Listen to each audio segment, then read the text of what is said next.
বলো তো আজকে কোথায় গেছিলাম? আরে শপিং শপিং, পুজোর কয়দিন তো শপিং করতে করতে দিন কেটে যায়। প্রথমে গেছিলাম ট্রেন্ডসে। তো আজকে গেছিলাম ভাইয়ের জন্য কিছু জিনিস কিনতে, আমার জন্য কিন্তু কিনতে যাইনি। তো এখানে ভাই আমাকে বোঝাচ্ছিল যে আমার কেমন ধরনের জামা প্যান্ট দরকার।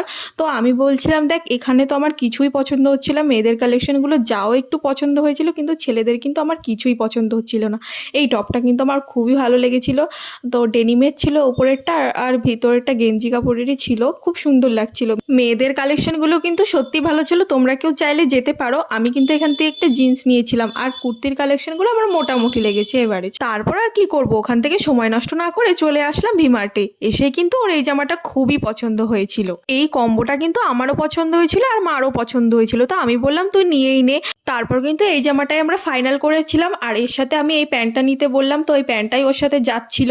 তো ও ওই প্যান্টটা নিয়েছে, তারপর ট্রায়াল দেওয়ার পর কি খুব সুন্দর লাগছিল। নেক্সট পার্টে দেখাবো আমি কি নিয়ে